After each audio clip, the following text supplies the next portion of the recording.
이정희는 새벽 6시 반에 눈을 떴다. 68세. 평생을 규칙적으로 살아온 몸은 알람 없이도 정확한 시각을 알았다. 침대에서 일어나 거실로 나가는 길, 복도의 나무 바닥이 삐걱거렸다. 이 소리도 익숙했다. 5년 전 남편이 떠난 뒤 이 집의 모든 소리는 그녀 혼자만의 것이 되었다. 부엌으로 향하던 그녀의 발걸음이 멈췄다. 거실 창문에 뭔가 붙어 있었다. 노란색 포스트잇. 창문 바깥쪽에서 붙인 것처럼 보였다. 바람에 살짝 펄럭이고 있었다. 이정희는 천천히 다가갔다. 안경을 쓰지 않은 눈으로도 글씨가 보였다. 또박또박 쓴 검은색 볼펜 글씨. 어제는 즐거웠어요. 손이 떨렸다. 그녀는 창문 손잡이를 잡았다. 잠겨 있었다. 당연했다. 밤마다 모든 창문을 확인하는 게 그녀의 습관이었으니까. 쪽지를 떼어내려 창문을 열었다. 11층이었다. 아래로는 아파트 화단이 보였고 옆으로는 옆집 베란다가 3m 이상 떨어져 있었다. 누가 여기까지 와서 쪽지를 붙일 수 있을까? 불가능했다. 그녀는 쪽지를 들여다봤다. 평범한 포스트잇이었다. 문구점에서 살 수 있는 흔한 것. 글씨는 정성스러웠다. 급하게 쓴 것이 아니라 누군가 시간을 들여 또박또박 적은 글씨. 어제는 즐거웠어요. 어제 뭐 했지? 이정희는 기억을 더듬었다. 오전에는 동네 마트에 갔다. 점심은 집에서 혼자 먹었고 오후엔 TV를 보다가 낮잠을 잤다. 저녁 6시쯤 깨서 간단히 저녁을 먹고 책을 읽다가 10시쯤 잤다. 평범한 하루. 누구도 만나지 않았다. 즐거운 일이 있었나? 없었다. 그렇다면 이 쪽지는 무슨 의미일까? 이정희는 아침 내내 불안했다. 현관문을 확인했다. 이중 잠금 장치. 체인도 걸려 있었다. 창문은 모두 안에서 잠겨 있었다. 베란다 창문까지 전부 확인했다. 이상 없었다. 그렇다면 누가? 어떻게? 오전 10시 그녀는 아파트 관리사무소에 전화를 걸었다. 저 혹시 어젯밤에 우리 집 쪽 외벽 작업이나 그런 거 있었나요? 외벽 작업이요? 아니요, 부인. 그런 일정 없었는데요. 그럼 다른 층에서 뭔가 떨어뜨리거나. 무슨 일 있으세요? 이정희는 말을 멈췄다. 뭐라고 설명해야 할까? 창문에 쪽지가 붙어 있었다고. 11층 바깥쪽에? 미친 사람 취급받을 게 뻔했다. 아니에요. 그냥 확인차 여쭤본 거예요. 전화를 끊고 나서 그녀는 쪽지를 다시 펼쳐봤다. 구겨지지 않게 조심스럽게 보관해뒀던 것이다. 왜 버리지 않았을까? 자신도 몰랐다. 글씨를 들여다봤다. 남자 글씨 같았다. 아니, 확신할 수는 없지만 여자치곤 획이 강했다. 이응을 그릴 때의 동그라미가 완벽하게 닫혀 있었고 질의 마지막 획이 살짝 삐져나가 있었다. 글씨에는 성격이 드러난다고 했다. 이 사람은 누구일까? 오후가 되자 그녀는 결심했다. 경찰에 신고해야겠다고. 파출소의 젊은 경찰은 친절했지만 별 도움이 되지 않았다. 부인, 그런데 쪽지 내용이 협박이나 욕설은 아니잖아요. 그렇긴 하지만 누가 제 집 창문에 몰래 붙인 거예요. CCTV 확인해 보셨어요? 아파트 복도 같은데. 이정희는 고개를 저었다. 생각지 못한 부분이었다. 관리사무소에 요청하시면 확인할 수 있을 거예요. 일단 그것부터 해보시고 만약 수상한 사람이 포착되면 다시 연락 주세요. 그때 정식으로 신고 접수하시죠. 돌아오는 길 이정희는 허탈했다. 경찰도 믿어주지 않는 것 같았다. 나이든 여자가 착각하는 거라고 생각하는 것 같았다. 집에 도착했을 때는 저녁 5시였다. 현관문을 열고 들어서는데 묘한 기분이 들었다. 뭔가 달라진 것 같았다. 아니, 정확히 말하면 냄새가 달랐다. 누군가 다녀간 것 같은 느낌. 다른 사람의 채취. 아니야. 착각이야. 이정희는 고개를 저었다. 신경이 예민해진 거야. 그녀는 집안을 한 바퀴 돌았다. 침실, 화장실, 부엌, 거실. 모든 게 아침에 나갈 때 그대로였다. 아무것도 없어지거나 바뀐 게 없었다. 그런데 거실 테이블 위에 놓인 리모컨. 이상했다. 분명 아침엔 소파 쪽에 두고 나갔는데 지금은 테이블 한가운데 놓여 있었다. 착각일까? 밤이 깊어갔다. 이정희는 잠들 수 없었다. 침대에 누워서도 귀를 기울였다. 복도에서 나는 소리, 바람소리, 위층에서 들리는 발소리. 모든 소리가 위협처럼 느껴졌다. 12시가 넘어서야 그녀는 겨우 잠이 들었다. 꿈을 꿨다. 남편이 나왔다. 5년 전 죽은 남편. 그는 웃고 있었다. 그런데 얼굴이 흐릿했다. 뭐라고 말하는 것 같았지만 목소리가 들리지 않았다. 그가 손을 뻗었다. 이정희는 손을 잡으려 했다. 그런데 그의 손이 점점 멀어졌다. 어둠 속으로 사라졌다. 새벽에 눈을 떴을 때 그녀는 땀에 젖어 있었다. 거실로 나갔다. 창문을 봤다. 또 있었다. 노란색 포스트잇. 이번에도 바깥쪽에 붙어 있었다. 손이 떨렸다. 천천히 다가가서 글씨를 읽었다. 오늘은 더 좋았어요. 비명이 목구멍까지 올라왔지만 소리는 나오지 않았다. 그녀는 주저앉았다. 무릎에 힘이 풀렸다. 누가? 어떻게? 밤새 집에 혼자 있었다. 아무 소리도 듣지 못했다. 잠들기 전에 창문을 확인했다. 분명 잠겨 있었다. 지금도 잠겨 있다. 그런데 또 쪽지가 붙어 있다. 누구야 대체 누구야? 그녀의 목소리는 떨렸다. 빈집 안에 메아리 쳤다. 이정희는 관리사무소로 달려갔다. 아침 7시. 아직 문을 열기 전이었지만 상관없었다. 문을 두드렸다. 안에서 관리소장이 나왔다. 부인, 무슨 일이세요? CCTV 확인해 주세요. 제발. 그녀의 절박함에 관리소장은 그녀를 안으로 들였다. CCTV 모니터 앞에 앉았다. 몇 호세요? 1103호요. 어느 시간대를 보시려고요? 어젯밤 10시부터 새벽 6시까지요. 영상이 재생되었다. 11층 복도. 엘리베이터 앞. 이정희가 저녁에 현관문을 열고 들어가는 모습. 그 뒤로 아무도 나타나지 않았다. 밤새도록 복도는 비어 있었다. 새벽 5시 이른 출근을 하는 옆집 남자가 지나갔다. 그게 전부였다. 다른 카메라는요? 건물 외벽 쪽이나. 외벽엔 CCTV가 없어요. 복도하고 주차장 정문만 있습니다. 이정희는 절망했다. 증거가 없다. 아무것도 없다. 부인, 혹시 무슨 일이? 괜찮아요. 제가 착각한 것 같네요. 집으로 돌아오는 길 그녀는 울었다. 엘리베이터 안에서 혼자 눈물을 흘렸다. 내가 미쳐가는 걸까? 나이가 들어서 이상한 걸 보는 걸까? 하지만 쪽지는 실제였다. 지금 그녀의 손에 2장의 쪽지가 있었다. 만질 수 있었다. 글씨를 읽을 수 있었다. 이건 환각이 아니다. 그렇다면 뭐지? 집에 들어서서 그녀는 결심했다. CCTV를 설치하겠다고. 집 안에. 직접 확인하겠다고. 누가 쪽지를 붙이는지. 혹시 내가 자다가 일어나서 붙이는 건 아닌지. 그것까지 확인하겠다고. 오후에 업체를 불렀다.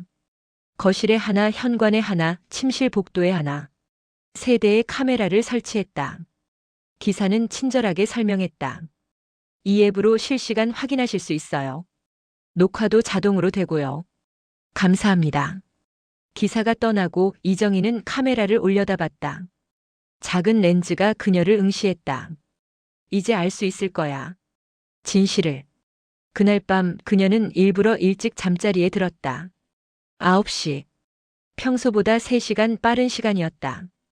불을 끄고 누웠다. 하지만 잠이 오지 않았다. 휴대폰으로 CCTV 앱을 켰다. 거실이 보였다. 어둠 속에 가구들의 윤곽만 희미하게 보였다. 창문도 보였다. 자정이 지났다. 1시, 2시. 아무 일도 일어나지 않았다. 이정희의 눈이 감겼다. 피곤했다. 휴대폰이 손에서 미끄러졌다. 그리고 그녀는 잠들었다. 새벽 6시 반 알람이 울렸다. 이정희는 벌떡 일어났다. 휴대폰을 집어들고 거실로 뛰어갔다. 창문에 또 쪽지가 붙어 있었다. 아니, 안 돼. 그녀는 휴대폰 앱을 켰다. 밤새 녹화된 영상을 빨리 돌려봤다. 거실. 아무 일도 일어나지 않았다. 어둠 속의 빈 거실. 창문. 변화 없음. 그런데 새벽 4시쯤 화면에 움직임이 포착되었다.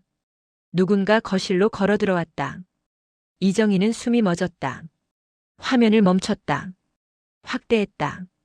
그 사람은 바로 자신이었다. 화면 속에서 이정희는 천천히 걸어와 창문 앞에 섰다. 창문을 열었다. 바람이 커튼을 휘날렸다. 그리고 그녀는 쪽지를 바깥쪽에 붙였다. 창문을 닫았다. 다시 침실로 돌아갔다. 모든 동작이 느렸다. 마치 꿈을 꾸는 사람처럼. 휴대폰이 바닥에 떨어졌다. 이정희는 벽에 기대어 주저앉았다. 내가 한 거야? 이정희는 하루 종일 그 영상을 들여다봤다. 새벽 4시 12분. 침실에서 나온 자신의 모습. 걸음걸이가 이상했다. 평소처럼 걷는 게 아니라 마치 줄에 매달린 인형처럼 부자연스러웠다. 표정도 보이지 않았다. 머리카락이 얼굴을 가리고 있었다. 창문 앞에 선 자신. 손을 뻗어 창문을 여는 동작. 모두 슬로우 모션처럼 느렸다. 그리고 주머니에서 꺼낸 포스트잇. 이미 글씨가 쓰여 있었다.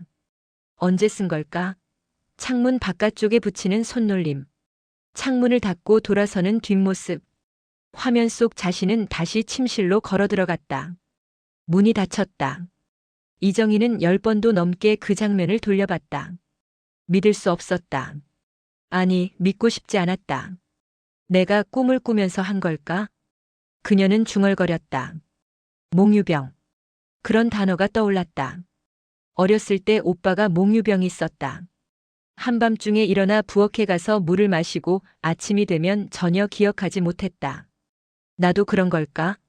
하지만 68년을 살면서 한 번도 몽유병 증상이 없었다. 왜 갑자기? 오후가 되어서야 이정희는 겨우 소파에서 일어났다. 아무것도 먹지 않았다. 입맛이 없었다.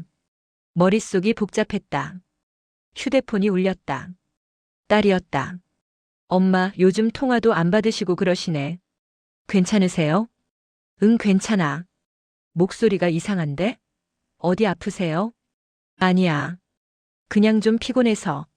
엄마 혼자 계시니까 제가 걱정되네요. 요양원은 한번 알아보셨어요? 이정희는 움찔했다. 요양원은 무슨 나 아직 멀쩡해. 알아요. 그래도 혹시 몰라서요. 요즘 혼자 사시는 어르신들 사고도 많잖아요. 그만해. 괜찮다니까. 알았어요, 엄마. 이번 주말에 갈게요. 전화를 끊고 나서 이정희는 한숨을 쉬었다. 딸에게 말할 수 있을까? 내가 밤마다 일어나서 창문에 쪽지를 붙이고 있다고. 그럼 딸은 뭐라고 할까? 병원에 가자고 할 것이다. 정신과에. 아니면 정말로 요양원에 보내려 할지도 모른다. 안 돼. 말할 수 없어. 이정희는 다짐했다. 혼자 해결해야 한다고. 그날 밤 이정희는 잠들지 않기로 결심했다. 커피를 2잔 마셨다. 거실 소파에 앉아서 TV를 켰다. 심야 프로그램이 나왔다. 홈쇼핑. 지루한 상품 설명이 이어졌다. 11시, 12시, 1시. 졸음이 몰려왔다. 이정희는 자신의 뺨을 때렸다. 정신 차려. 잠들면 안 돼. 2시, 3시. 눈꺼풀이 무거웠다. TV 소리가 점점 멀어지는 것 같았다. 안 돼. 그녀는 일어서려 했다. 몸이 움직이지 않았다. 마치 누가 어깨를 누르는 것처럼. 그리고 의식이 끊어졌다. 새벽 6시 반. 이정희는 침대에서 눈을 떴다. 분명 거실 소파에 있었는데. 어떻게 침대에 누워있지? 심장이 두근거렸다. 서둘러 거실로 나갔다. 창문을 봤다. 또 있었다. 노란색 포스트잇. 당신도 즐거웠죠? 이번엔 문구가 달랐다. 당신도라는 표현. 마치 대화를 하는 것처럼. 이정희는 휴대폰을 집어들었다. CCTV 영상을 확인했다. 새벽 3시 40분. 소파에 앉아있던 자신. 고개가 떨어졌다. 졸고 있었다. 그런데 갑자기 눈을 떴다. 아니, 떴다는 표현이 맞을까? 눈은 떠졌지만 초점이 없었다. 멍한 표정이었다. 화면 속 자신은 일어섰다.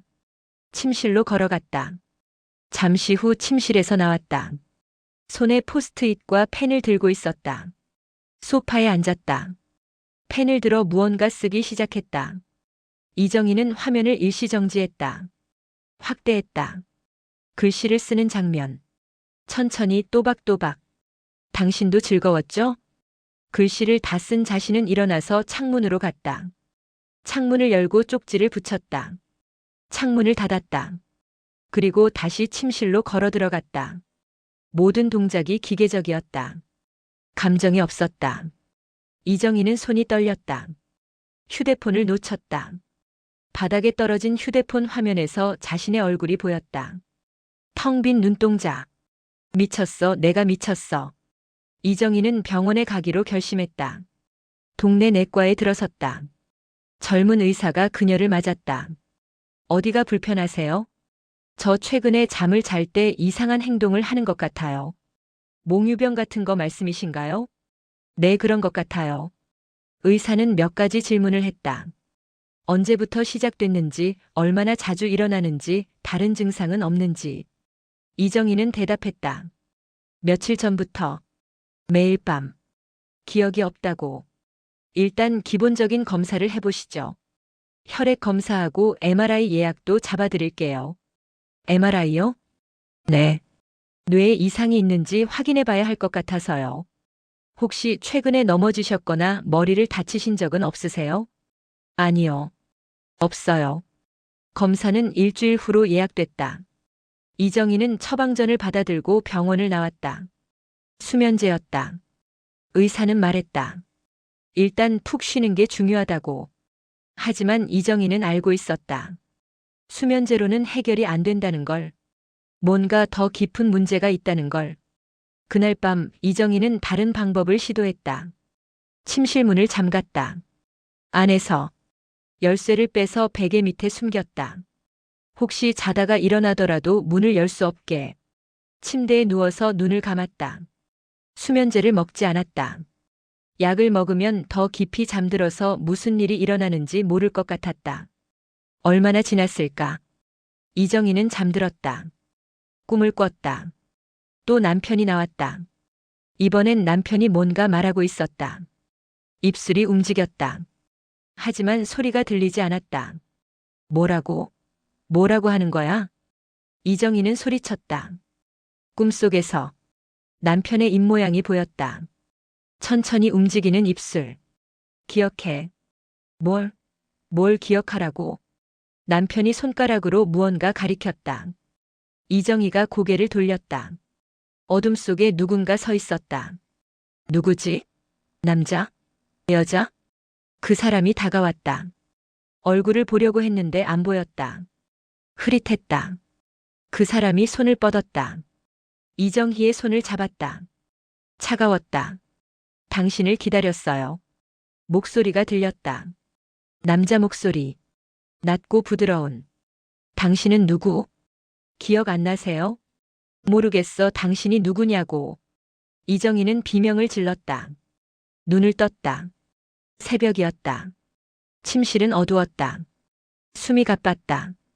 온몸이 땀에 젖어 있었다. 심장이 미친 듯이 뛰었다. 꿈이야. 그냥 꿈이야. 이정희는 심호흡을 했다. 진정하려 애썼다. 문을 봤다. 잠겨 있었다. 다행이다. 못 나갔구나. 베개 밑을 더듬었다. 열쇠가 있었다. 그대로 있었다. 그렇다면 오늘은 쪽지를 붙이지 못했겠구나. 이정희는 안도의 한숨을 쉬었다. 잠시 후 그녀는 침실 문을 열고 거실로 나갔다. 창문을 확인하려고. 거실이 보였다. 창문이 보였다. 그리고 그녀는 멈춰섰다. 창문에 쪽지가 붙어 있었다. 안 돼. 다리에 힘이 풀렸다. 벽을 짚으며 천천히 창문으로 다가갔다. 문을 잠가도 소용없어요. 손이 떨렸다. 이건 내가 쓴 게 아니야. 아니야. 문을 잠갔어.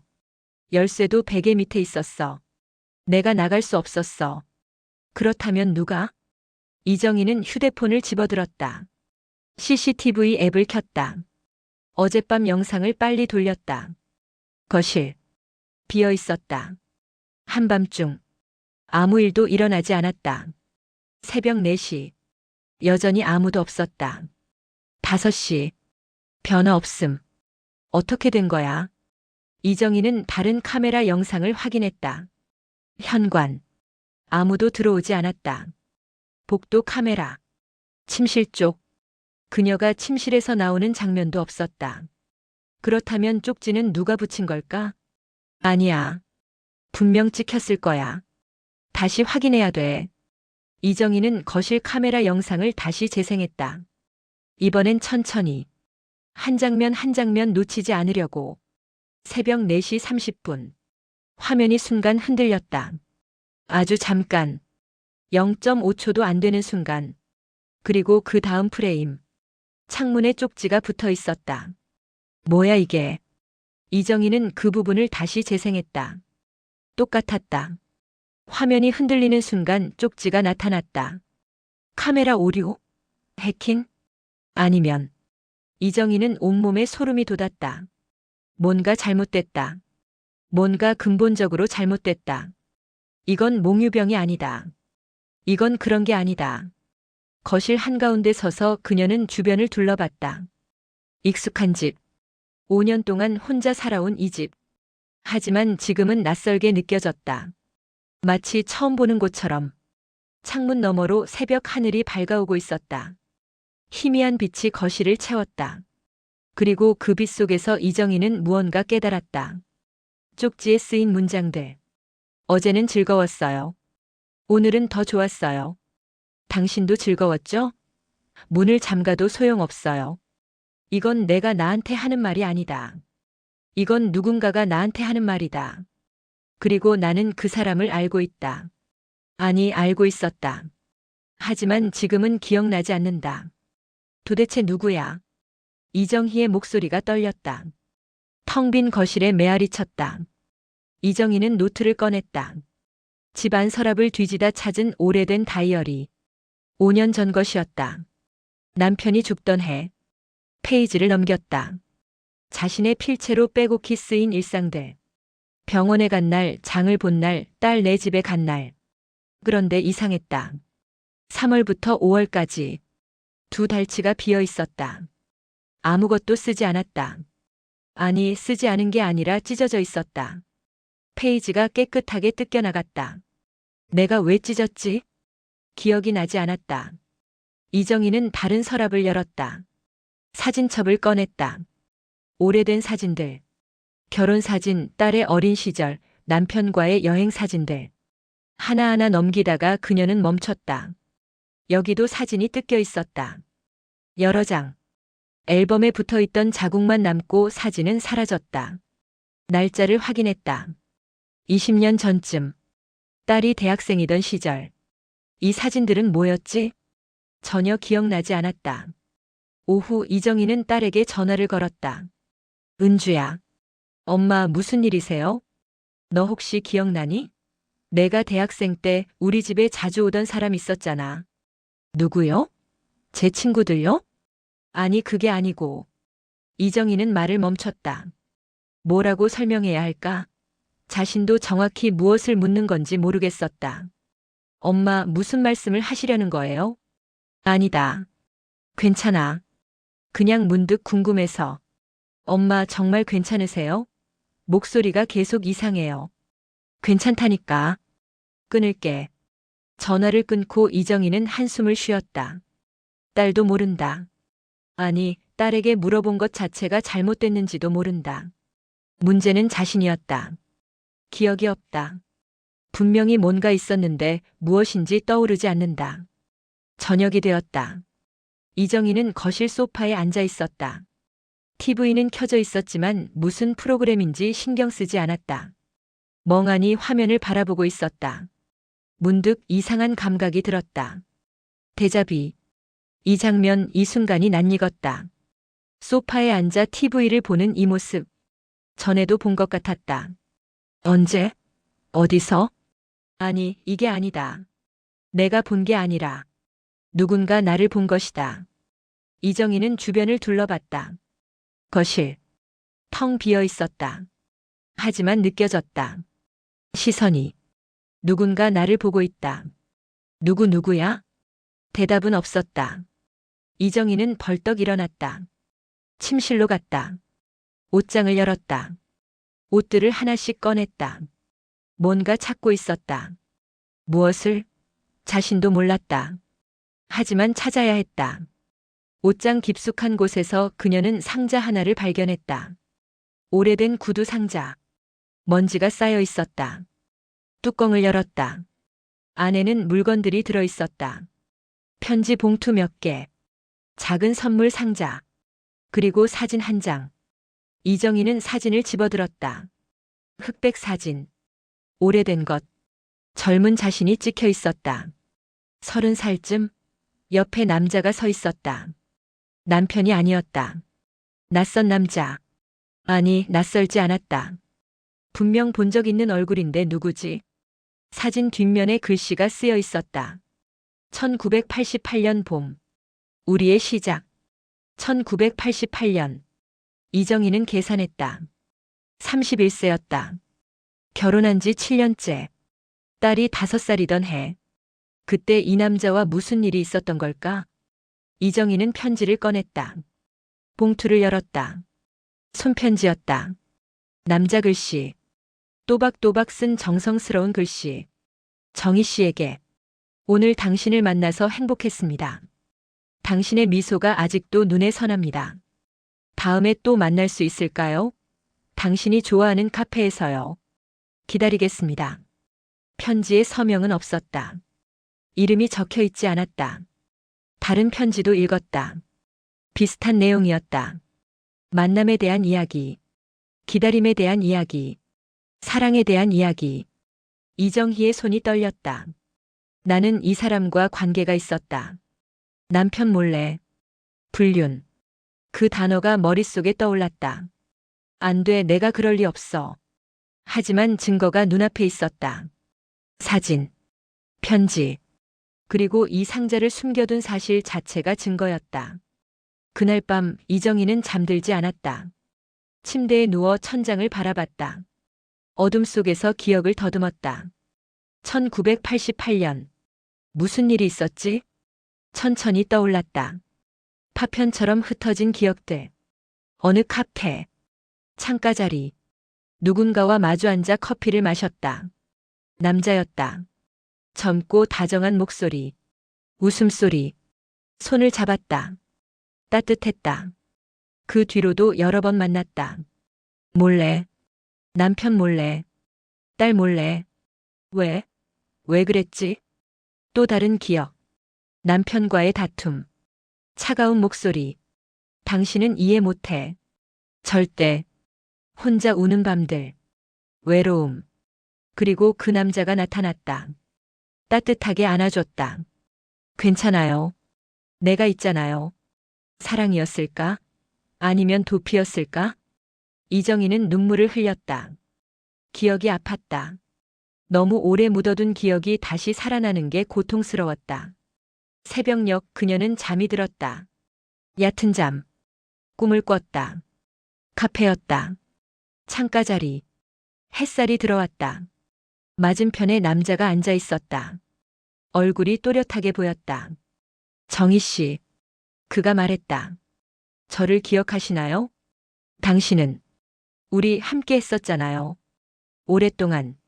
얼마나? 20년. 이정희는 숨이 멎었다. 20년이요? 네. 1988년부터 2008년까지. 당신이 날 떠날 때까지. 내가 당신을 떠났다고요? 남자는 슬프게 웃었다. 당신은 선택했어요. 가족을. 저 대신. 그 뒤론 사라졌죠. 당신 기억에서도 제 인생에서도. 하지만 지금은 돌아왔어요. 당신이 날 불렀으니까. 내가? 언제? 매일 밤. 당신은 잊었지만 당신 안의 일부가 날 기억해요. 그래서 날 부르는 거예요. 이정희는 고개를 저었다. 아니야. 나는 당신을 몰라. 기억 안 나. 기억하게 될 거예요. 곧. 남자가 손을 뻗었다. 이정희의 손을 잡았다. 우리 다시 시작해요. 어제처럼. 오늘처럼. 순간 이정희는 깨달았다. 쪽지. 창문에 붙은 쪽지들. 어제는 즐거웠어요. 오늘은 더 좋았어요. 당신이 쓴 거구나. 당신이 매일 밤 오는 거예요? 남자는 대답하지 않았다. 그냥 웃었다. 이정희는 비명을 지르며 깨어났다. 온몸이 땀에 젖어 있었다. 심장이 터질 것 같았다. 거실로 뛰어나갔다. 창문을 확인했다. 쪽지가 있었다.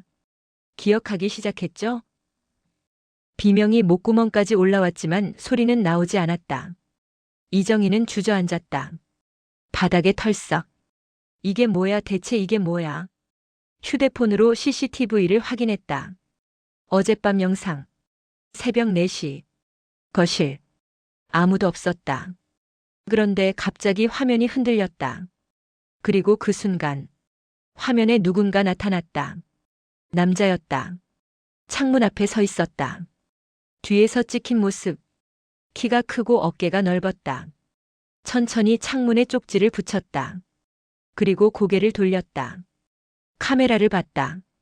이정희는 비명을 질렀다. 그 얼굴. 사진 속 남자였다. 하지만 늙지 않았다.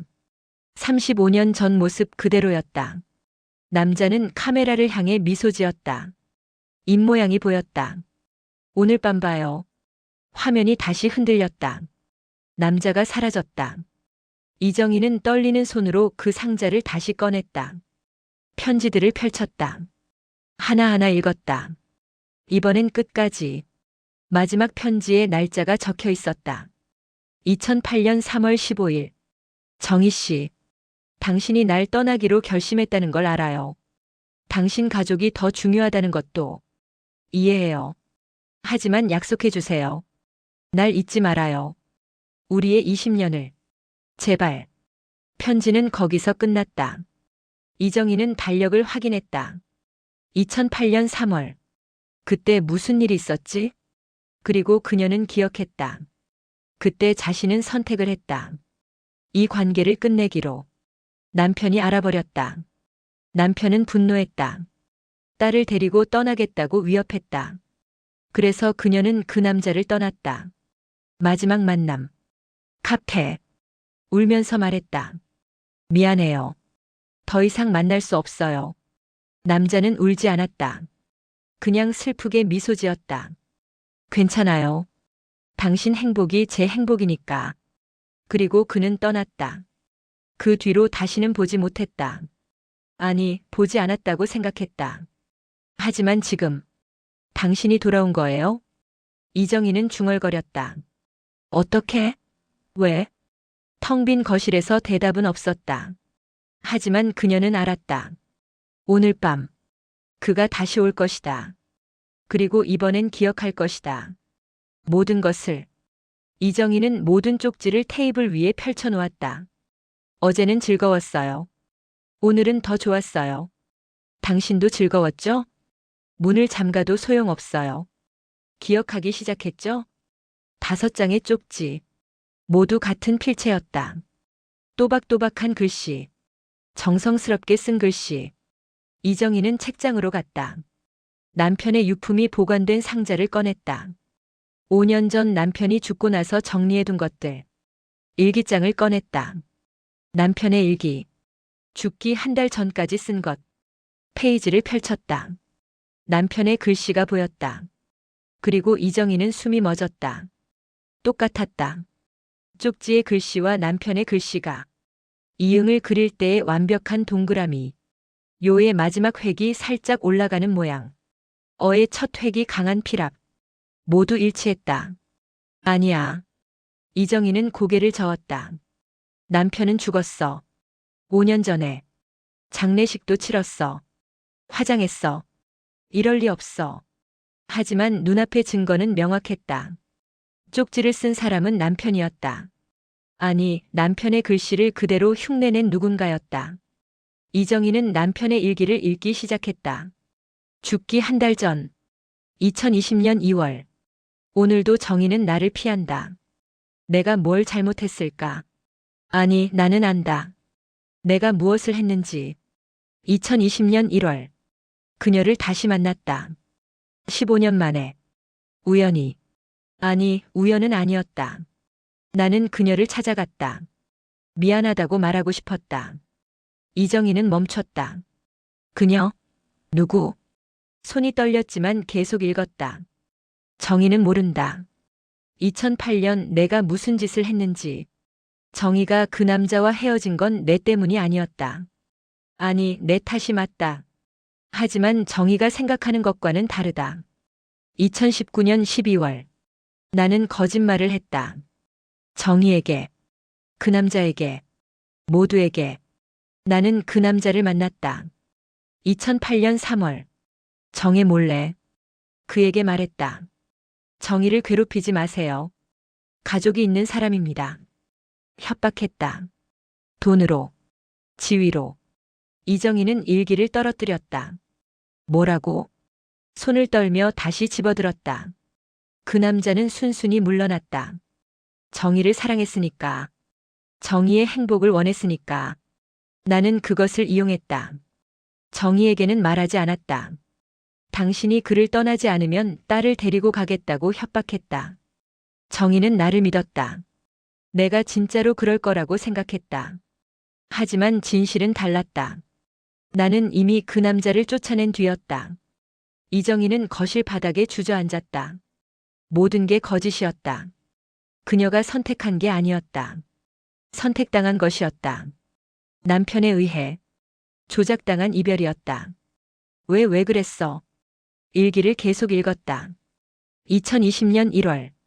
그를 다시 만났을 때 그는 변해 있었다. 표정이 없었다. 살아있지만 죽은 것 같았다.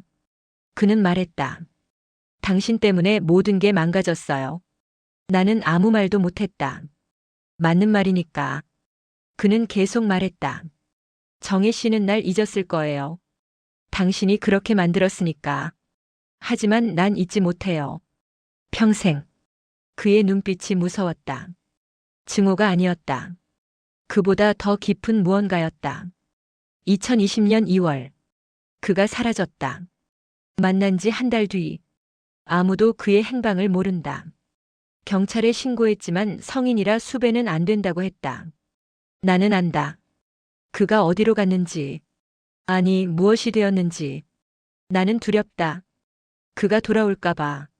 정희에게 진실을 말할까봐. 일기는 거기서 끝났다. 며칠 뒤 남편은 심장마비로 죽었다. 이정희는 편지 상자를 다시 꺼냈다.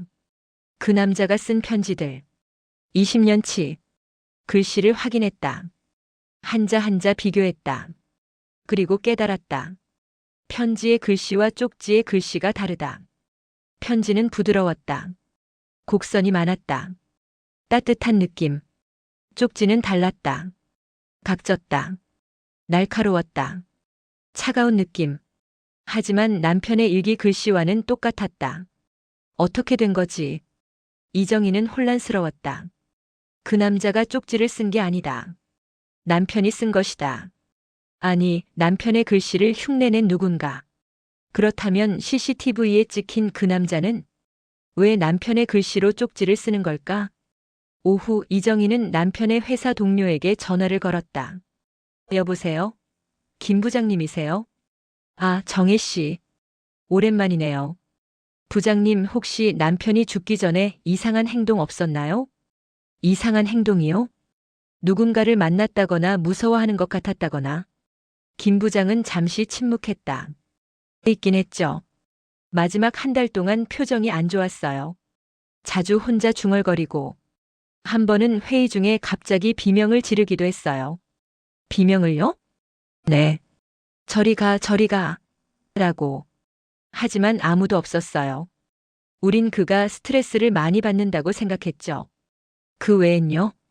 죽기 일주일 전쯤 회사 주차장에서 누군가와 싸우는 걸 봤어요. 큰 소리로. 상대는 젊은 남자였는데 얼굴을 못 봤어요. 뒤에서만 봐서. 이정희의 손이 떨렸다.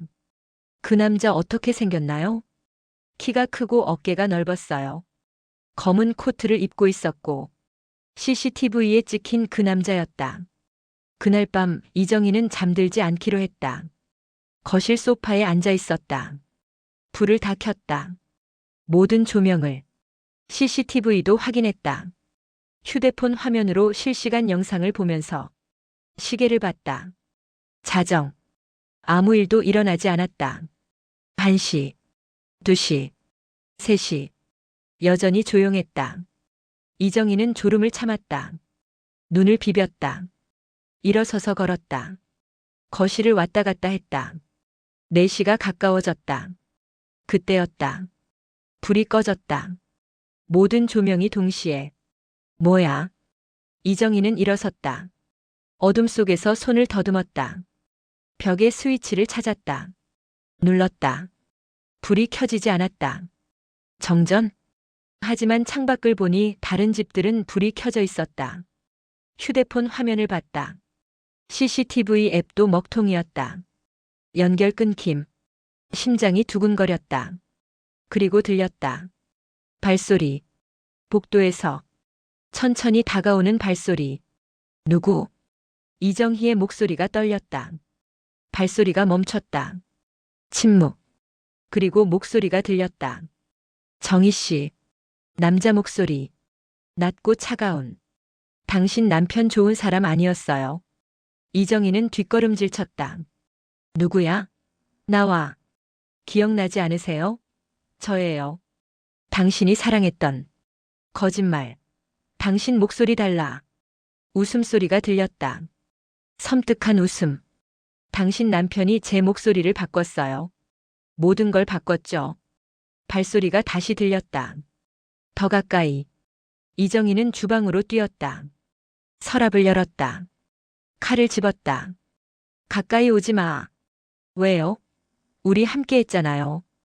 20년이나. 그건 옛날 일이야. 옛날이라고요? 목소리가 바로 뒤에서 들렸다. 이정희는 비명을 지르며 돌아섰다. 아무도 없었다. 어둠만 있었다. 여기 있어요. 정혜 씨. 이번엔 거실에서. 이정희는 칼을 꽉 쥐고 거실로 갔다. 창문 앞에 누군가 서 있었다. 실루엣만 보였다. 키 큰 남자. 당신 남편은 저한테 거짓말했어요. 당신한테도요. 우리 모두를 망쳤어요. 그래서 뭐? 복수하려고? 남자는 고개를 저었다. 복수요? 아니에요. 그가 한 걸음 다가왔다. 창밖 가로등 불빛이 그의 얼굴을 비췄다. 이정희는 비명을 질렀다. 그 얼굴. 반은 사진 속 젊은 남자였다. 반은 썩어 문드러진 시체였다. 당신은 죽었어. 이정희는 떨며 중얼거렸다. 남자는 슬프게 웃었다. 네. 죽었죠. 2020년 3월. 당신 남편을 만나고 한 달 뒤. 어떻게? 스스로 끝냈어요. 살 이유가 없었으니까. 당신은 날 잊었고 당신 남편은 모든 걸 빼앗아갔으니까. 그럼 지금 당신은 유령이에요. 남자가 더 가까이 왔다. 하지만 완전히 떠날 수 없었어요. 당신 때문에. 당신이 진실을 알아야 한다고 생각했어요. 무슨 진실? 당신 남편이 뭘 했는지. 그가 얼마나 나쁜 사람이었는지. 이정희는 고개를 저었다. 남편은 실수했을 뿐이야. 실수요? 남자의 목소리가 날카로워졌다. 그는 의도적으로 우리를 갈라놨어요. 당신을 조종했어요. 거짓말로. 그래도 내 남편이었어. 그리고 나는 뭐였나요? 남자가 물었다. 20년. 우리 함께한 20년은 당신한테 뭐였어요? 이정희는 대답할 수 없었다. 눈물이 흘렀다. 미안해, 정말 미안해. 남자는 한숨을 쉬었다. 이제야 기억하시는군요. 우리를. 그가 손을 뻗었다. 썩은 손. 뼈가 드러난 손. 같이 가요. 정혜 씨. 이번엔 영원히. 이정희는 뒷걸음질 쳤다. 안 돼. 그 순간 불이 켜졌다. 모든 조명이 동시에. 남자는 사라졌다. 거실은 텅 비어 있었다. 이정희는 바닥에 주저앉았다. 손에 든 칼이 떨어졌다. 그리고 그녀는 창문을 봤다. 또 쪽지가 붙어 있었다. 떨리는 손으로 읽었다. 당신 남편이 죽인 건 나만이 아니에요. 이정희는 사흘 동안 잠을 자지 못했다. 낮에도 커튼을 치고 불을 켜고 있었다. 어둠이 무서웠다. 밤은 더 무서웠다. 쪽지는 계속 나타났다. 당신도 알고 있었죠? 남편의 비밀을. 이제 끝낼 시간이에요. 매일 아침 창문에 붙어 있는 쪽지들. 이정희는 더 이상 떼지 않았다. 그냥 두었다. 창문이 노란 쪽지로 뒤덮여갔다. 딸이 전화했다. 엄마, 주말에 간다니까요. 왜 전화를 안 받으세요? 응, 미안해. 목소리가 왜 그래요? 정말 어디 아프신 거 아니에요? 괜찮아. 그냥 피곤해서. 엄마, 저 진짜 걱정돼요. 이번 주말에 꼭 갈게요. 병원 가시는 거 도와드릴게요. 전화를 끊고 이정희는 거울을 봤다. 초췌했다.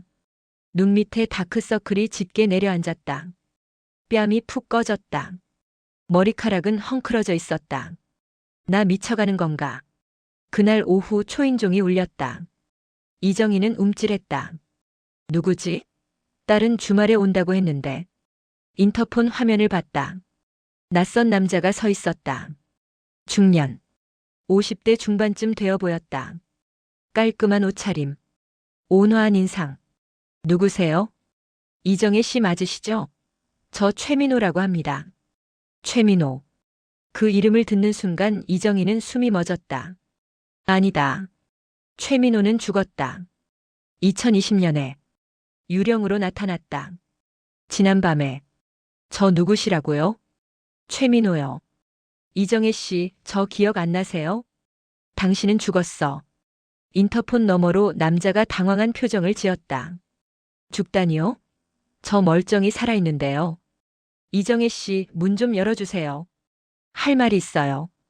이정희는 떨었다. 이게 무슨 일이지? 하지만 묘하게도 그 목소리는 지난 밤의 그 목소리와 달랐다. 따뜻했다. 살아있는 사람의 목소리였다. 떨리는 손으로 문을 열었다. 남자가 들어왔다. 이정희는 그를 빤히 쳐다봤다. 사진 속 젊은 남자와 닮았다. 하지만 늙었다. 주름이 있었다. 흰머리가 섞여 있었다. 살아있는 사람이었다. 저 정말 최민호 씨예요? 남자는 고개를 끄덕였다. 네. 정혜 씨, 오랜만이에요. 하지만 당신 죽었잖아요. 2020년에. 남자는 눈썹을 찌푸렸다. 2020년에요? 무슨 말씀이세요? 전 멀쩡히 살아있었는데. 거짓말. 당신 스스로 목숨을 끊었잖아. 누가 그런 말을 했어요? 이정희는 입을 다물었다. 남편의 일기. 거기 그렇게 쓰여 있었다.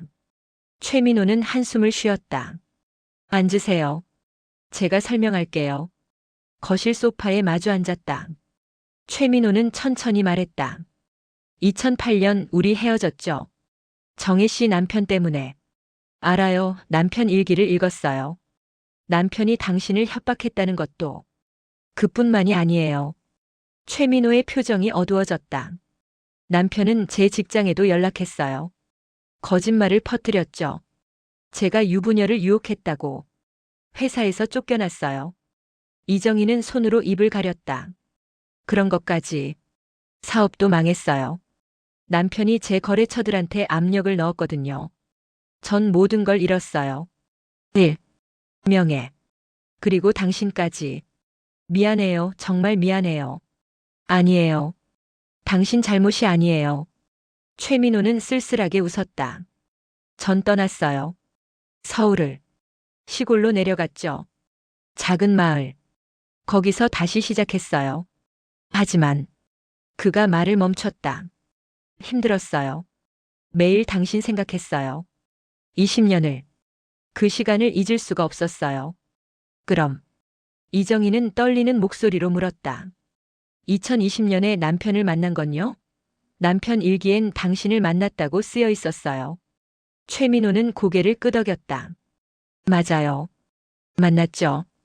남편이 저를 찾아왔어요. 시골까지. 왜요? 사과하려고요. 이정희는 놀랐다. 사과요? 네. 남편은 말했어요. 자기가 잘못했다고, 미안하다고, 병에 걸렸대요. 암, 시한부라고 했어요. 그런데 남편은 심장마비로. 거짓말이었던 거죠. 최민호는 쓴웃음을 지었다. 남편은 제게 부탁했어요. 당신을 돌봐달라고. 자기가 죽으면 당신이 혼자 남을 텐데 외로울 거라고. 그래서 전 거절했어요. 화가 났어요. 12년 동안 제 인생을 망쳐놓고 이제 와서 부탁이라니. 그래서 소리쳤어요. 당신 때문에 모든 게 망가졌다고. 이정희는 숨을 삼켰다. 남편 일기에 쓰인 그대로였다. 그 뒤론요? 싸웠어요. 심하게. 남편은 이상했어요. 표정이 무서웠어요. 마치 미친 사람처럼. 최민호는 떨렸다. 그리고 남편은 말했어요. 당신이 거절하면 당신도 정희도 모두 불행해질 거다라고. 위협이었어요. 분명한. 최민호는 계속 말했다. 전 두려웠어요. 그래서 도망쳤죠. 더 깊은 시골로. 연락처도 바꾸고. 그럼 남편이 당신을 다시 찾지 못했겠네요? 아니에요. 최민호의 눈빛이 어두워졌다. 찾았어요. 한 달 뒤에. 그런데 그때는 남편이 이미 죽은 뒤였어요.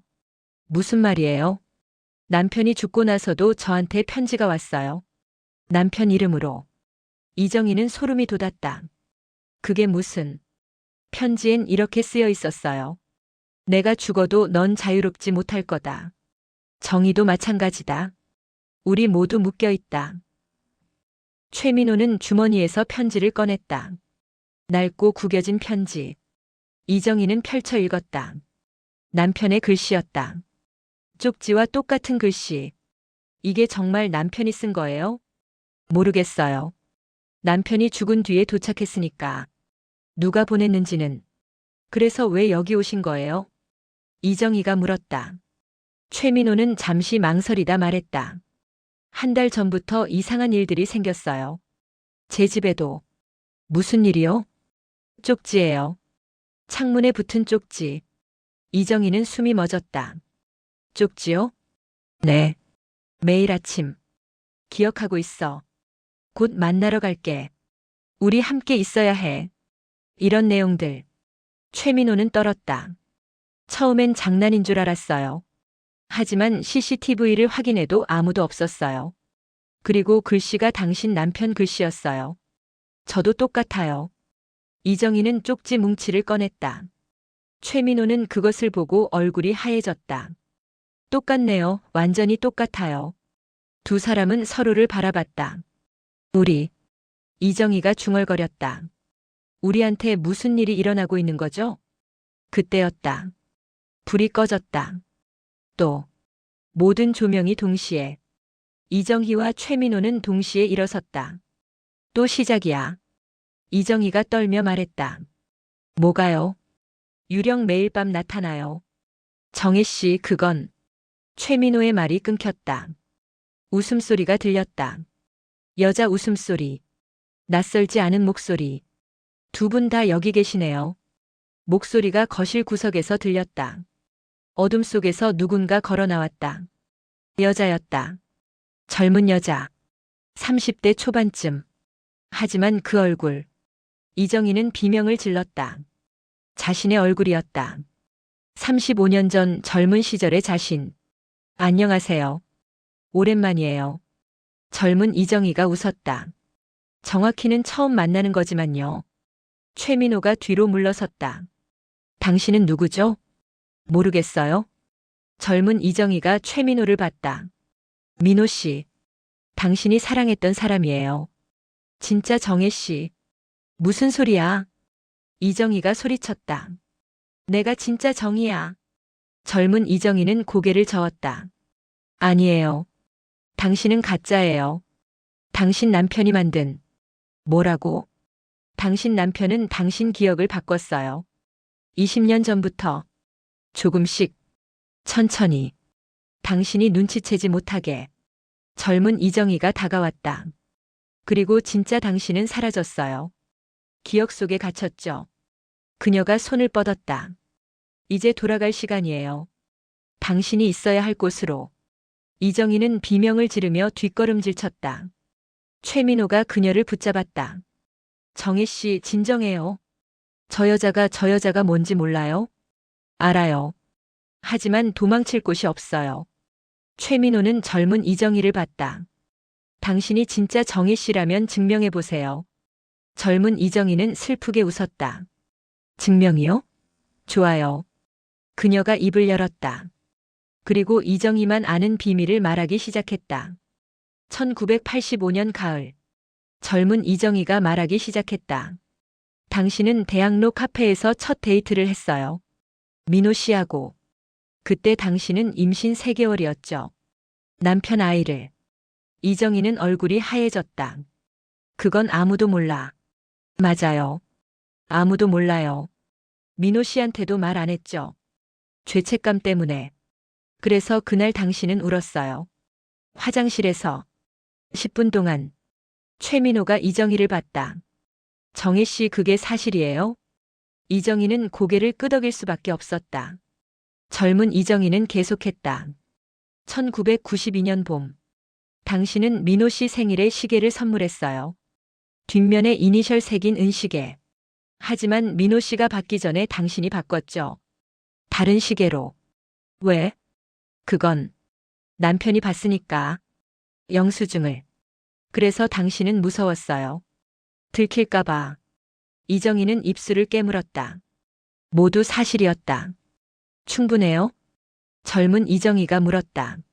아니면 더 말할까요? 1998년 여름 모텔 305호. 2003년 겨울 제주도 펜션. 2007년 봄 병원 주차장에서의 키스. 그만해. 이정희가 소리쳤다. 그만해요, 제발. 최민호는 두 여자를 번갈아 봤다. 이해가 안 돼요. 당신이 진짜 정혜 씨라면 저기 계신 분은 누구죠? 설명할게요. 젊은 이정희가 말했다. 앉으세요. 둘 다. 긴 이야기예요. 불이 다시 켜졌다. 하지만 어둡게. 희미한 불빛만. 세 사람은 소파에 앉았다. 젊은 이정희가 가운데, 양쪽에 이정희와 최민호. 2005년. 젊은 이정희가 시작했다. 정희는 기억장애 진단을 받았어요. 뭐라고요? 이정희가 놀라 물었다. 기억장애? 난 그런 거 없어. 있었어요. 당신이 잊었을 뿐이죠. 젊은 이정희는 쓸쓸하게 웃었다. 초기 알츠하이머. 의사는 말했죠. 10년 내로 모든 기억을 잃을 거라고. 정희는 절망했어요. 젊은 이정희는 계속했다. 민호 씨와의 기억들. 20년치를. 다 잊는다고 생각하니 견딜 수가 없었죠. 최민호는 숨을 삼켰다. 그래서 남편한테 털어놨어요. 모든 걸. 불륜도. 병도. 미쳤어. 이정희가 외쳤다. 내가 왜 그랬겠어. 선택의 여지가 없었으니까요. 젊은 이정희가 대답했다. 병원비가 필요했어요. 치료비. 남편 몰래는 불가능했죠. 그래서 남편은. 최민호가 물었다. 화를 냈겠죠? 아니요. 젊은 이정희가 고개를 저었다. 남편은 웃었어요. 그리고 말했죠. 좋은 방법이 있다고. 남편은 정희를 데리고 어떤 병원에 갔어요. 서울 외과. 작은 의원. 거기 의사는 남편의 대학 동기였죠. 젊은 이정희의 목소리가 낮아졌다. 그 의사는 특별한 치료를 했어요. 기억 조작 치료. 그게 뭐죠? 최민호가 물었다. 약물과 최면을 이용해서 기억을 선택적으로 지우는 거예요. 불법이지만 효과는 확실했어요. 이정희는 손이 떨렸다. 그런 치료를 내가 받았다고. 네. 2005년부터 2008년까지 3년 동안 매달 한 번씩. 왜 하필 2008년까지? 그때 치료가 완성됐으니까요. 젊은 이정희가 대답했다. 남편의 목표는 간단했어요. 민호 씨와의 기억을 지우는 거. 모두. 최민호는 주먹을 쥐었다. 그게 가능해요? 불완전하지만 가능해요. 특히 알츠하이머 환자는 더 쉽죠. 이미 기억이 약해져 있으니까. 치료는 단계적으로 진행됐어요. 젊은 이정희는 설명했다. 처음엔 작은 기억부터. 만난 날짜, 장소, 작은 디테일들. 그 다음엔 감정, 사랑했던 감정, 행복했던 순간들. 이정희는 머리를 감싸쥐었다. 안 돼, 그럴 리 없어. 마지막엔 사람 자체를, 민호 씨의 존재를 20년을 통째로 지웠어요. 최민호는 눈물을 흘렸다. 그럼 2008년 정혜 씨가 날 떠난 건 기억이 없었으니까요. 젊은 이정희가 대답했다. 당신을 사랑했던 기억이, 함께했던 기억이 모두 사라졌으니까. 하지만 난 분명히. 이정희가 중얼거렸다. 기억해, 당신을 만났던 걸, 헤어졌던 걸. 그건 남편이 심어준 기억이에요. 젊은 이정희가 말했다. 가짜 기억. 남편이 원하는 버전으로. 당신이 가족을 선택했다는 버전으로. 하지만 문제가 생겼어요. 젊은 이정희는 계속했다. 기억을 완전히 지울 수는 없었어요. 뇌 깊은 곳에 흔적이 남았죠. 무슨 흔적이요? 감정, 그리움, 상실감, 정체를 알 수 없는 슬픔. 이정희는 고개를 끄덕였다. 있었어, 항상 뭔가 잃어버린 것 같은 기분이. 그게 민호 씨였어요. 당신이 잊어버린. 젊은 이정희가 이정희의 손을 잡았다. 그리고 그 감정은 점점 강해졌어요. 특히 밤에. 의식이 약해질 때. 그래서 쪽지를? 네. 당신 안의 일부가 저항했어요. 잊고 싶지 않다고. 민호 씨를 기억하고 싶다고. 최민호는 떨었다. 그럼 쪽지를 쓴 건 정희 씨 자신이었다는 거군요? 반쯤은요. 젊은 이정희가 대답했다. 쪽지를 쓴 건 저예요. 진짜 정희. 밤마다 나타나서 쓰는 거예요. 하지만 아침이 되면 이 정희가 주도권을 잡죠. 남편이 만든 정희가. 잠깐만요. 최민호가 말했다. 그럼 당신은 뭐죠? 유령? 혼? 그것도 아니고 그것도 맞아요. 젊은 이정희는 설명했다. 전 정희의 억압된 기억이에요. 지워졌지만 사라지지 않은 기억. 무의식 속에 갇혀있던. 왜 지금 나타난 거죠? 남편이 죽었으니까요. 젊은 이정희의 눈빛이 날카로워졌다. 남편이 살아있을 땐 힘이 강했어요. 약물 치료도 계속했고. 하지만 5년 전 남편이 죽고 나서 치료가 끊겼죠. 그래서 기억이 돌아오기 시작한 거군요. 천천히요. 아주 천천히. 밤마다 조금씩. 이정희는 울었다. 그럼 내가 미친 게 아니었어? 아니에요. 당신은 정상이에요. 다만 두 개의 자아가 싸우고 있을 뿐이죠.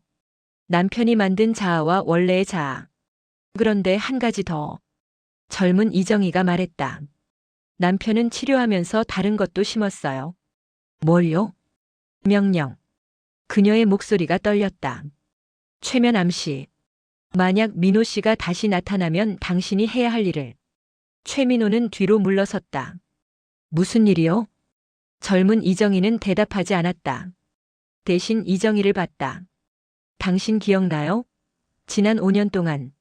밤에 꾼 꿈들. 이정희는 떠올렸다. 악몽들. 누군가를 죽이는 꿈. 칼을 든 자신. 피. 설마. 맞아요. 남편은 당신을 무기로 만들었어요. 만약 민호 씨가 돌아오면 당신이 그를 죽이도록. 최민호는 비명을 질렀다. 미친 짓이야. 남편은 집착했어요. 정의를 소유하고 싶어 했죠. 살아서도 죽어서도. 젊은 이정희가 일어섰다. 그리고 지금 그 명령이 활성화되고 있어요. 이정희의 눈빛이 변했다. 초점이 흐려졌다. 텅 빈 눈. 천천히 일어섰다. 부엌으로 걸어갔다. 서랍을 열었다. 칼을 꺼냈다. 최민호를 향해 돌아섰다. 안 돼, 정혜 씨. 최민호가 외쳤다. 하지만 이정희는 다가왔다. 한 걸음 한 걸음. 칼을 들어 올렸다. 젊은 이정희가 막아섰다. 깨어나요. 당신이 주인이에요. 남편이 아니라. 이정희의 손이 떨렸다. 칼끝이 흔들렸다. 싸워요. 당신 기억을 되찾으세요. 이정희는 비명을 질렀다. 칼을 떨어뜨렸다. 바닥에 주저앉아 울었다. 미안해, 미안해, 민호 씨. 최민호는 그녀를 안아줬다. 괜찮아요. 이제 괜찮아요. 젊은 이정희는 미소 지었다. 이제 알았죠? 누가 진짜 적인지. 그녀가 창문을 봤다. 쪽지들이 붙어 있었다. 수십 장. 이제 끝낼 시간이에요. 남편의 저주를. 그리고 그녀가 손가락으로 가리켰다. 책장 뒤. 숨겨진 공간. 거기 봐요. 진실이 있어요. 남편이 숨긴. 최민호가 책장을 밀었다. 무겁고 오래된 책장. 천천히 옆으로 움직였다. 뒤에 작은 공간이 나타났다. 벽에 구멍이 뚫려 있었다. 금고처럼. 이게 뭐죠? 최민호가 물었다. 남편의 비밀 금고예요. 젊은 이정희가 대답했다. 정희는 몰랐어요. 이게 있는 줄. 하지만 전 알아요. 진짜 정희는 모든 걸 봤으니까. 이정희가 다가왔다. 손이 떨렸다. 비밀번호는요? 당신 생일. 젊은 이정희가 말했다. 아이러니하죠? 남편은 당신을 조종하면서도 사랑한다고 착각했어요. 이정희는 숫자를 눌렀다. 0-6-1-2. 찰칵. 금고가 열렸다. 안에는 파일 하나. 검은 봉투 여러 개. 그리고 작은 병 하나. 최민호가 파일을 꺼냈다. 펼쳤다. 의료 기록이었다. 2005년부터 2008년까지. K의원. 기억 재구성 치료 기록. 최민호가 읽었다. 환자 이정희. 진단명 초기 알츠하이머형 치매. 치료 목표 선택적 기억 삭제 및 재구성. 페이지를 넘겼다. 2005년 3월. 1차 치료. 약물 A-17 투여. 최면 유도 성공. 타겟 기억 2004년 8월 12월 환자와 CC 최민호의 만남 5회 분량. 2005년 6월. 2차 치료. 약물 농도 증가. 타겟 기억 2003년 전체. 계속해서 기록이 이어졌다. 3년치. 2008년 2월. 36차 치료.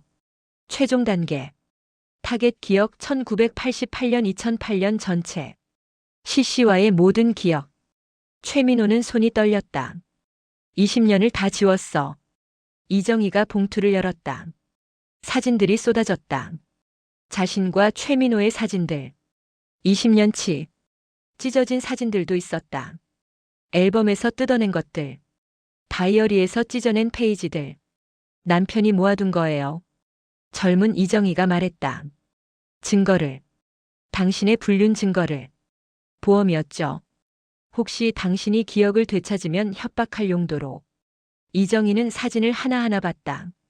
카페에서 웃고 있는 자신. 최민호 손을 잡고 있는 자신. 키스하는 모습. 이게 다 나야?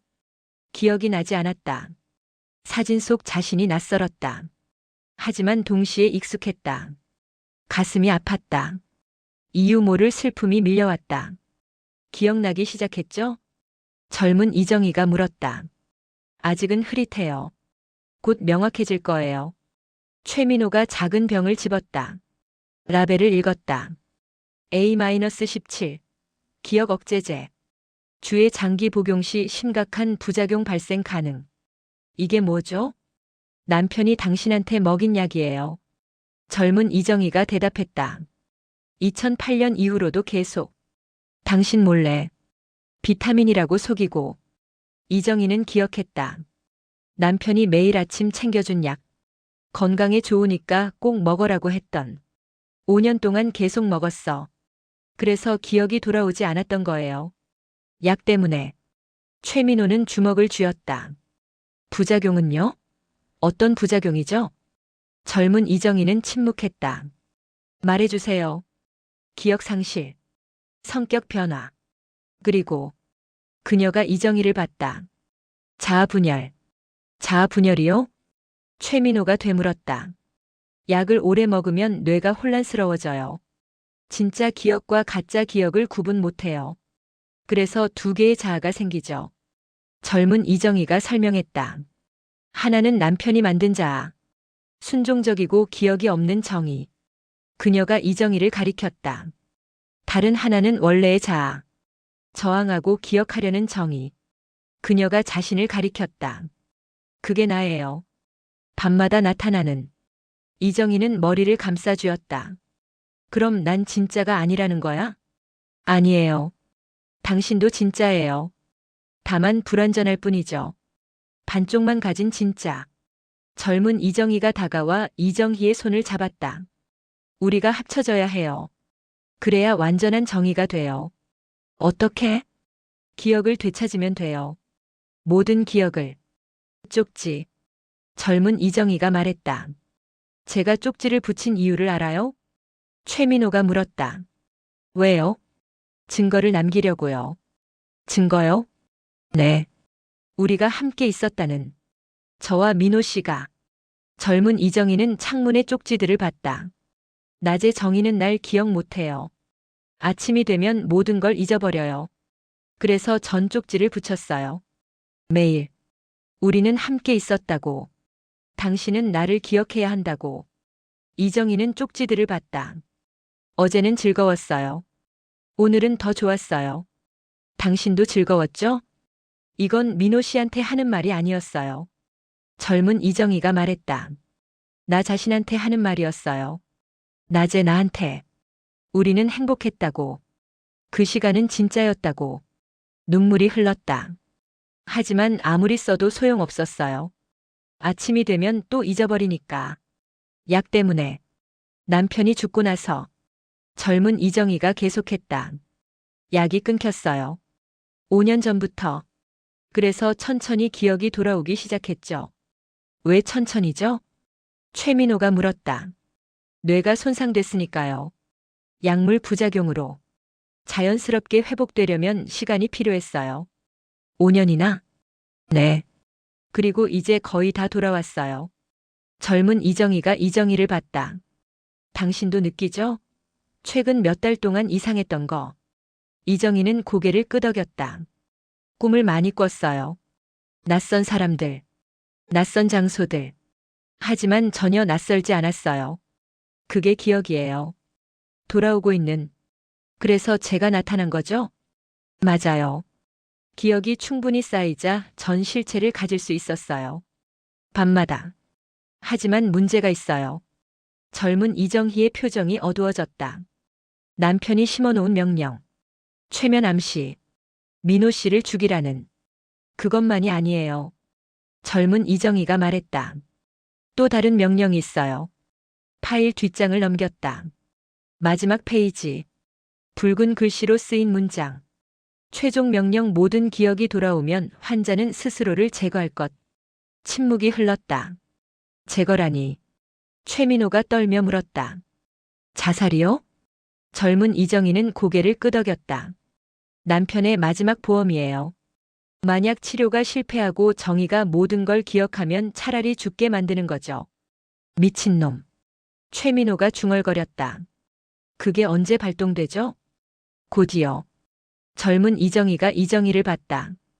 우리가 합쳐지는 순간. 기억이 완전히 돌아오는 순간. 그때 명령이 실행돼요. 이정희는 떨었다. 그럼 어떻게 해야 해요? 싸워야 해요. 명령에 저항해야 해요. 할 수 있을까요? 모르겠어요. 하지만 시도는 해야죠. 젊은 이정희가 손을 뻗었다. 준비됐어요? 이정희는 최민호를 봤다. 최민호는 그녀의 손을 잡았다. 괜찮아요. 내가 있어요. 당신 혼자가 아니에요. 이정희는 눈물을 닦았다. 젊은 이정희의 손을 잡았다. 해요. 이제 끝내요. 남편의 저주를. 두 손이 맞닿는 순간 빛이 터졌다. 이정희는 비명을 질렀다. 기억들이 쏟아졌다. 폭포처럼. 20년치의 기억. 모든 순간. 모든 감정. 1988년 봄. 첫 만남. 카페 창가. 민호의 미소. 1992년 여름. 손을 잡고 걷던 한강. 석양. 1998년 가을. 첫 키스. 떨림. 2003년 겨울. 제주도. 눈 내리는 밤. 사랑해요. 2007년 봄. 마지막이 될 뻔한 만남. 떠나지 마세요. 그리고 2008년. 치료실. 차가운 의자. 주사. 최면. 최민호를 잊으세요. 20년을 지우세요. 당신은 남편만 사랑했어요. 거짓말 다 거짓말. 이정희는 울었다. 그리고 동시에 다른 목소리가 들렸다. 남편의 목소리. 머릿속에서. 이제 끝내세요. 정희. 창문으로 가세요. 뛰어내리세요. 이정희의 몸이 움직였다. 의지와 상관없이 창문을 향해. 안 돼. 최민호가 그녀를 붙잡았다. 하지만 이정희는 힘이 셌다. 믿을 수 없을 만큼. 창문을 열었다. 밖을 봤다. 11층. 아래가 아득했다. 정혜 씨. 최민호가 울부짖었다. 이정희는 창틀에 발을 올렸다. 그때 누군가 그녀를 끌어안았다. 젊은 이정희였다. 기억해요. 우리가 함께했던 걸. 행복했던 걸. 그게 진짜예요. 남편의 명령은 가짜고 당신은 살아야 해요. 우리의 기억과 함께. 이정희는 울었다. 하지만 몸이 안 움직여. 내가 도와줄게요. 젊은 이정희가 속삭였다. 이제 정말로 하나가 돼요. 빛이 다시 터졌다. 두 사람이 겹쳐졌다. 합쳐졌다. 하나가 됐다. 이정희는 비명을 질렀다. 창문에서 뒤로 넘어졌다. 바닥에 쓰러졌다. 최민호가 달려와 안아줬다. 정혜 씨, 괜찮아요? 이정희는 천천히 눈을 떴다. 달라진 눈빛. 더 이상 흐릿하지 않았다. 명확하고 또렷했다. 민호 씨. 그녀가 미소 지었다. 기억해요. 모든 걸. 우리의 20년을. 최민호는 울었다. 정혜 씨. 미안해요. 오래 기다리게 해서. 두 사람은 껴안았다. 35년 만에 재회였다. 일주일이 지났다. 이정희는 병원에 입원했다. 정밀 검사를 받았다. 뇌 MRI, 혈액 검사, 정신과 상담. 의사들은 놀라워했다. 신기하네요. 약물 부작용이 이 정도인데 회복이 이렇게 빠를 수가. 기적이에요. 젊은 의사가 말했다. 보통은 평생 후유증에 시달리는데. 이정희는 미소 지었다. 기적이 아니었다. 사랑이었다. 기억할 이유가 생긴 것이었다. 최민호는 매일 병원에 왔다. 꽃을 가져왔다. 과일을 가져왔다. 그리고 무엇보다 시간을 가져왔다. 두 사람은 이야기했다. 35년 동안 하지 못한 이야기들. 1988년 처음 당신을 봤을 때 최민호가 말했다. 당신이 웃고 있었어요. 혼자 카페에 앉아서. 그 미소에 반했죠. 저도 기억해요. 이정희가 대답했다. 당신이 다가와서 말 걸었을 때 자리 괜찮으세요? 라고. 뻔한 말이었지만 설렜어요. 두 사람은 웃었다. 퇴원하면 뭐 하고 싶으세요? 최민호가 물었다. 딸한테 말해야 할 것 같아요. 이정희가 대답했다. 모든 걸. 민호 씨 일도. 남편이 한 일도. 힘들 텐데요. 그래도 해야죠. 더 이상 거짓말 속에 살고 싶지 않아요. 최민호는 그녀의 손을 잡았다. 제가 옆에 있을게요. 고마워요. 민호 씨. 그날 오후 딸 은주가 병원에 왔다. 엄마 괜찮으세요? 갑자기 입원하셨다고 해서 놀랐어요. 앉아라. 할 말이 있어. 이정희는 천천히 말했다. 모든 것을. 1988년부터 시작된 20년. 최민호와의 관계. 남편의 조작. 기억 치료. 5년간의 혼란. 은주는 울었다. 엄마 그런 일이 있었다니. 미안해. 숨겨서. 아니에요. 엄마 잘못이 아니에요. 아빠가 그런 짓을. 은주는 분노했다. 어떻게 그럴 수가 있어요? 엄마 기억을 지우고 약을 먹이고. 은주야. 이정희가 딸의 손을 잡았다. 아빠를 미워하지 마. 아빠도 나름대로 사랑했을 거야. 비뚤어진 방식이었지만 엄마는 어떻게 그렇게 말할 수 있어요? 용서하려고. 나를 위해서. 퇴원날. 최민호가 이정희를 집으로 데려다 줬다. 아파트 1103호. 5년 동안 혼자 살던 집. 문을 열고 들어섰다. 거실이 보였다. 창문이 보였다. 쪽지는 모두 떼어냈다. 깨끗했다. 이제 새로 시작이네요. 최민호가 말했다. 그러게요. 이정희는 거실을 둘러봤다. 근데 이상해요. 뭐가요? 남편 기억이. 나쁜 것만 있는 게 아니었어요. 이정희는 소파에 앉았다. 결혼 초에는 좋았어요. 남편도 저도. 딸이 태어났을 때 얼마나 기뻐하던지. 그럼 언제부터 틀어진 거죠? 딸이 5살 되던 해. 1988년. 이정희는 기억을 더듬었다. 남편이 달라졌어요. 차가워졌어요. 이유를 모르겠어요. 일 때문인 줄 알았는데. 그녀는 멈췄다. 근데 지금 생각해보니 이상해요. 뭐가요? 1988년 1월. 남편이 어디 출장 갔었어요. 한 달 동안. 돌아왔을 때 사람이 달라져 있었어요. 혹시 최민호가 조심스럽게 말했다. 그때 무슨 일이 있었던 거 아닐까요? 그럴지도 모르죠. 이정희는 일어섰다. 남편 유품이 있어요. 확인해 볼게요. 침실로 갔다. 옷장을 열었다. 남편의 상자를 꺼냈다. 일기장 외에 다른 것들도 있었다. 오래된 수첩, 명함 묶음, 그리고 또 다른 봉투. 봉투를 열었다. 병원 서류였다. 1988년 1월. K의원. 환자 2. 이정희는 숨이 멎었다. 이게 뭐지? 서류를 읽었다. 환자는 극심한 기억장애를 호소함. 지난 5년간의 기억이 불완전함. 특히 배우자 및 가족 관련 기억에 공백이 많음. 진단 해리성 기억상실. 원인 불명. 치료 기억 재구성 프로그램 시작. 최면 및 약물 치료 병행. 이정희는 손이 떨렸다. 민호 씨 이거 봐요. 최민호가 와서 서류를 읽었다. 이게 남편 거예요? 네. 1988년 1월. 남편이 출장 간다고 했던 그때. 그럼 남편도 기억 치료를 받았다는 거네요? 근데 왜? 이정희는 더 깊이 파고들었다. 수첩을 열었다. 남편의 메모들. 날짜가 뒤죽박죽이었다. 1985년, 1987년, 1988년, 1985년 6월. 정희와 결혼 7년. 딸 은주 5세. 모든 게 행복하다. 하지만 뭔가 이상하다. 내가 뭘 잊고 있는 것 같다. 1987년 3월. 정희가 자주 외출한다. 어디 가는지 모르겠다. 물어보면 친구 만난다고 한다. 하지만 의심스럽다. 1987년 11월. 미행했다. 정희를. 카페에서 남자를 만났다.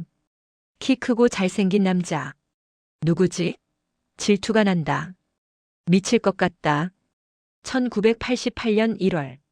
견딜 수 없다. K 의사를 찾아갔다. 도움을 청했다. 그는 말했다. 기억을 조작하면 된다. 당신이 아니라 아내를. 이정희는 서류를 떨어뜨렸다. 뭐야 이게? 최민호가 집어들었다. 1987년에 이미 알고 있었다는 거네요. 정혜 씨와 제 관계를. 근데 그게 이상해요. 이정희가 말했다. 우리 만난 게 1988년이에요. 1987년엔 민호 씨를 몰랐어요. 그럼 메모가 잘못된 거 아닐까요? 아니면. 이정희는 숨을 삼켰다. 남편의 기억이 잘못된 거예요. 두 사람은 서로를 봤다.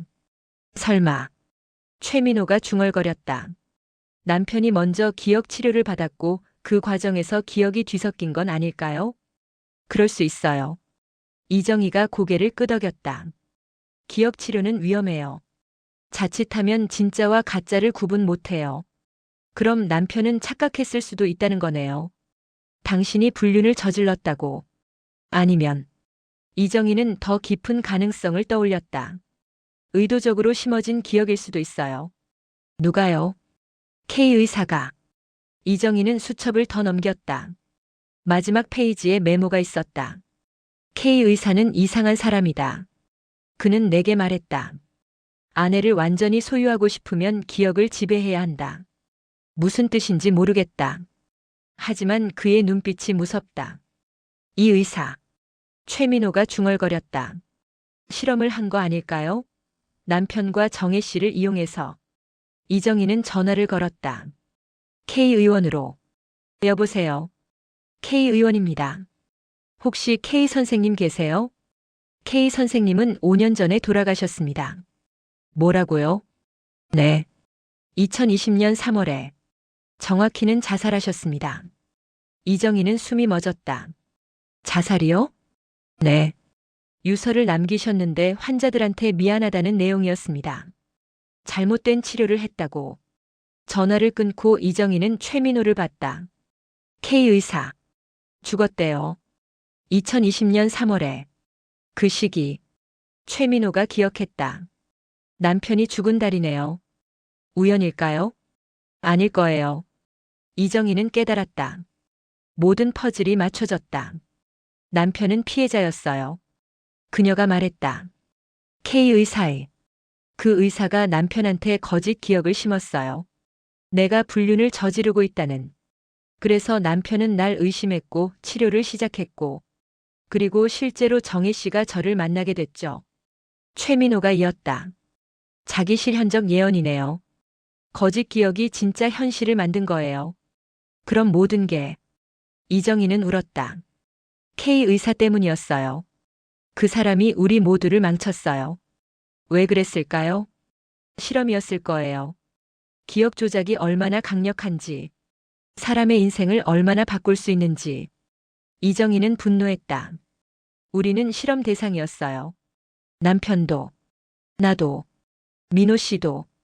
35년 동안. 최민호는 그녀를 안아줬다. 이제 끝났어요. 더 이상 조종당하지 않아요.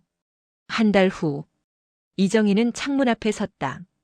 손에 포스트잇과 펜을 들고 있었다. 천천히 글씨를 썼다. 어제는 나 혼자 즐거웠어요. 쪽지를 창문에 붙였다. 안쪽에. 그리고 카메라를 향해 미소 지었다. 최민호가 소파에서 그녀를 봤다. 정혜 씨 뭐해요? 실험 중이에요. 이정희가 웃었다. 나 자신을 관찰하는. 왜요? 더 이상 누가 조종하는지 확인하려고. 내가 내 주인인지. 그녀는 창문을 닫았다. 최민호에게 다가갔다. 그리고 이제 알았어요. 뭘요? 쪽지는 원래 내가 나한테 쓴 거였어요. 처음부터. K 의사도 남편도 유령도 아니었어요. 무슨 뜻이에요? 난 항상 기억하고 싶었어요. 행복했던 순간들을. 그래서 밤마다 일어나서 쪽지를 썼어요. 아침에 나한테 전하려고. 이정희는 미소 지었다. 기억을 빼앗겼지만 무의식은 저항했어요. 쪽지로. 증거로. 그럼 지금은? 이제 필요 없어요. 쪽지. 난 기억하니까. 깨어있으니까. 그녀는 쪽지를 떼어냈다. 구겨서 버렸다. 끝이에요. 진짜 끝. 최민호는 웃었다. 새로운 시작이네요. 맞아요. 6개월 후. 이정희와 최민호는 작은 마을로 이사했다. 바닷가 근처. 조용한 곳. 매일 아침 함께 산책했다. 해변을. 손을 잡고. 행복해요? 최민호가 물었다. 네. 처음으로. 이정희가 대답했다. 진짜 나로 사는 게 이렇게 좋은 줄 몰랐어요. 앞으로도 계속 함께 있을 거죠? 물론이죠. 이번엔 아무도 우릴 갈라놓지 못해요. 두 사람은 웃었다. 하늘은 맑았다. 바다는 푸르렀다. 새로운 하루가 시작되고 있었다. 기억의 저주에서 벗어난 자유로운 하루가.